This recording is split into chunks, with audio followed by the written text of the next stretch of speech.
からバルジェネスアーマー。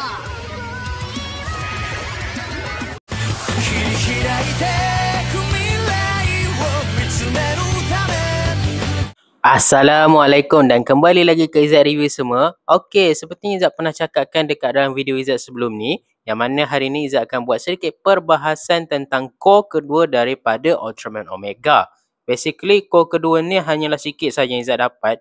Sebabnya yang selebihnya tu adalah recap daripada episod 1 sampai ke episod yang paling latest, which is episod yang ke-13. Kalau kau nak tahu apa je benda menarik dalam video kali ni, make sure kau stay tune, okay? So, info yang Izzat dapatkan ni datangnya daripada digest trailer Ultraman Omega. Yang mana digest trailer tu telah pun di-upload oleh Subaraya Production. Dan kalau kau nak tahu apa je yang akan disajikan di core kedua nanti, kau pergi kat bahagian terakhir sekali tu. Sebab dekat bahagian terakhir sekali tu, ada ditunjukkan sikit lah cumplikan tentang apa yang menarik dekat dalam core kedua tu. Yang pertama ni kita diperlihatkan dengan Kosei yang akan cuba summon Valgenus ya. Cuma dekat sini dia disebut sebagai Valgenus Armor ya.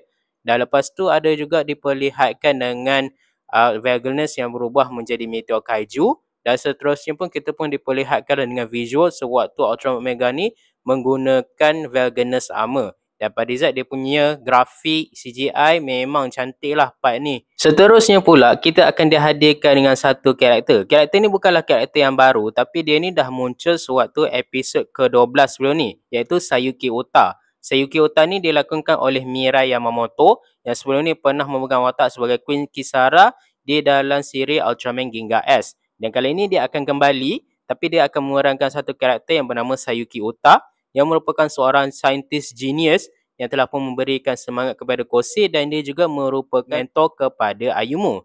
Dan dekat sini dia datang ni bukan setakat datang dengan tangan kosong, tapi dia bawa luggage ya.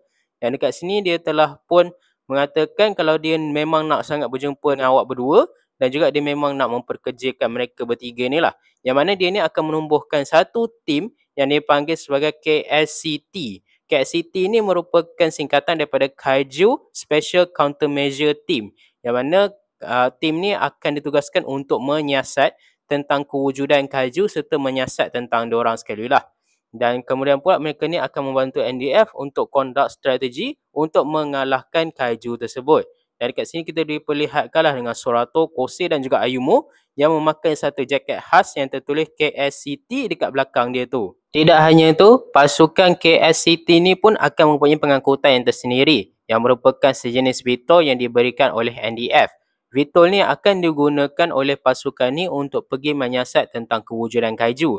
Dan mereka ni pun akan dilengkapi dengan satu alat yang dipanggil sebagai K-Monitor. K-Monitor ni tujuan dia adalah supaya mereka ni boleh melihat termografi daripada Kaiju tu, melihat bacaan dia punya suhu badan dan sebagainya. Dan kalau mereka ni berjaya masukkan satu cartridge yang istimewa, K-Monitor ni turut akan berfungsi sebagai orang kata stun gun lah.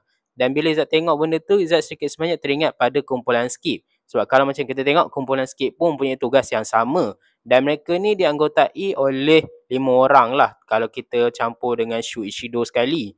Dan mereka ni pun ada juga stun gun dan memang tugas utama mereka adalah untuk menyiasat dan juga mencari tahu tentang Kaiju sebelum mereka ni laporkan ke pihak yang lebih tinggi. Cuma kali ni lebih diperbaharui lagi dan di-upgrade lagi lah kalau nak comparekan dengan Ultraman Arc tu. Selain daripada tu, kita pun akan diperlihatkan lah dengan apa yang terjadi dekat episod 14 nanti. Yang mana kita ni akan dihadirkan dengan antagonis baru yang akan menjadi main antagonis untuk core yang kedua, iaitu Zovaras. Ataupun dia punya human form dia bernama Matsutoshi Kondo. Dan Matsutoshi Kondo ni waktu ni dia masih lagi memakai pendant yang mempunyai Meteor Kaiju Valgenus. Dan kita dapat pastikan lah kalau ini berlaku dekat episod 14. Sebab seperti yang kita tahu, Valgenus nanti akan menjadi milik Ultraman Omega. Dan pada mulanya dia memang akan berada di bawah kawalan Zovaras dan akan bertindak untuk menyerang Ultraman Omega. Dan diceritakan juga dekat core kedua ni, Sorato ataupun Ultraman Omega akan mendapatkan kembali dia punya ingatan ya. Dan ada satu scene tu yang menunjukkan ada 2 Sorato dekat dalam satu scene yang sama. Yang mana ada satu scene tu, Sorato ni memandang ke belakang, dia dah nampak satu lagi diri dia ni sedang melakukan Omega Scope ya. Selain daripada tu, kita pun akan diberikan persoalan untuk core yang kedua ni. Yang pertama tu, kenapa Kaiju muncul dan kenapa Ultraman Omega melindungi bumi. Ada juga scene yang menunjukkan Sayuki Ota dan juga Ayumu ni yang sedang mengkaji satu Kaiju. Dan mereka ni pun bertanyalah, adakah itu Kaiju? Lepas tu kita pun diperlihatkan dengan Kose yang cuba menggunakan kuasa Rekinas ya.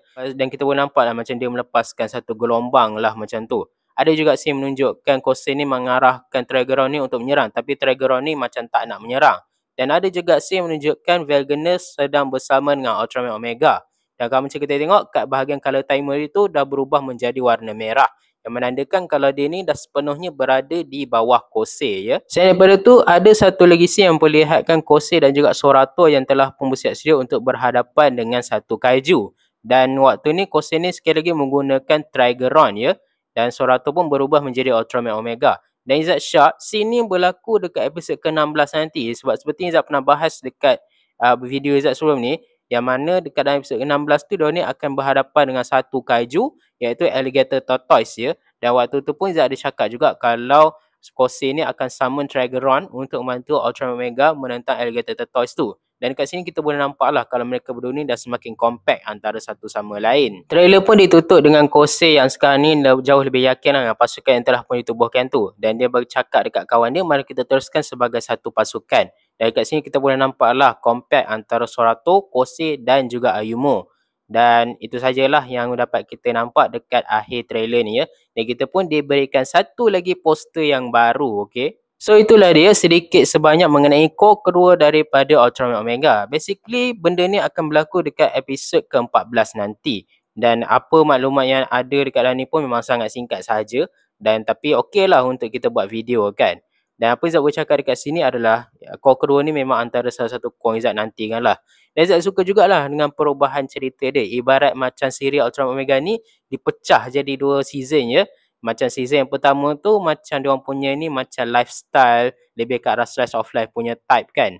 Yang kedua ni baru nampak macam diorang ni dah pergi ke arah Ultraman punya style. Daripada Z tu satu benda yang menarik. Dan selain daripada tu juga mereka ni pun mengeluarkan poster yang kedua ya. Dan benda ni memang selalu berlaku terutama sekali di bawah arahan Masayoshi Takesue. Cumanya tak berlaku pada siri Ultraman Deca, tapi berlaku dekat siri Ultraman RB. Yang mana dekat poster pertama tu nampak macam biasa dan dekat poster kedua ni kita dah ada additional character. Sama jugalah dengan Ultraman Omega. Yang poster pertama tu hanya menampilkan 3 karakter saja dan yang kedua ni pula dia dah tukar visual dan sebabnya pun tone cerita ni pun akan berubah lah. Dan kita pun ada juga tambahan cast ya dekat poster tu. Dan biasanya benda ni dilakukan oleh Sentai. Contoh macam yang paling latest nama Sentai Gozyuja lah. So macam Gozyuja dia ada 2 poster sekali kan. Yang pertama tu poster untuk art yang pertama dan yang kedua tu pula ada poster yang kedua tu yang perlihatkan Six Ranger daripada tim Gozyuja iaitu Gozy Polar ya. Dan dia punya tone pun dah mula berubah sikit. Selain daripada tu juga, kalau sesiapa yang tengok digest trailer ni, kita ni akan diperdengarkan dengan ending kedua daripada Ultraman Omega, iaitu Kyomei Revolution yang akan dinyanyikan oleh Ash dan juga Mindarin. Dan pada Izzat lagu dia memang sangat sedap dan memang sangat kena lah dengan tu dia punya cerita tu. Dan seterusnya pula yang Izzat nak bahas tentang karakter Sayuki Uta ya. Apa yang Izzat suka dengan karakter Sayuki Uta ni adalah bagaimana treatment dia. Yang mana dia ni muncul dekat akhir episod ke-12 siri Ultraman Omega.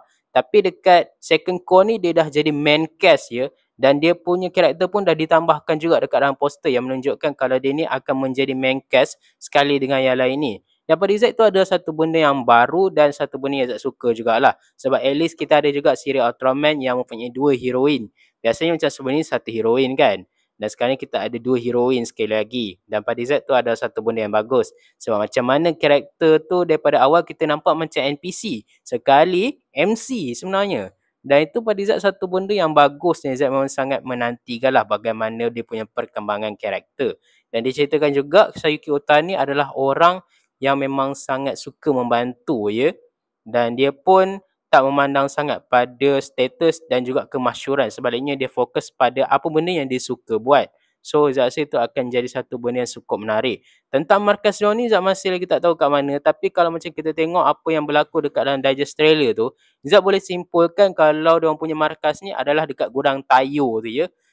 Tayo tu bukannya jadi gudang sekarang ni, tapi sebaliknya menjadi pangkalan utama daripada tim KLCT. Itu kalau Izzat punya teori lah. Tak tahulah pula kalau diorang ni akan diberikan markas yang khas ke apa ke. Izzat tak tahu sebabnya masih lagi tak ditunjukkan secara penuh. Mungkin kita kena tunggu siri ni berjalan, barulah kita boleh nampak kat mana markas diorang tu sebenarnya. Sebab ada satu scene memperlihatkan Ayumu dan juga Sayuki Uta tu berada dalam satu makmal ya. Jadi ya, kita akan tunggu jugalah siri ni berjalan. So Izzat rasa tu sajalah kot video kita hari ni membahas tentang core kedua daripada Ultraman Omega. So kalau korang dah tengok digest trailer ni, apa pendapat korang? Jangan lupa tinggalkan komen kat bawah. Jangan lupa like, share dan subscribe ke channel Izzat. Kita jumpa lagi di next video. Assalamualaikum dan bye.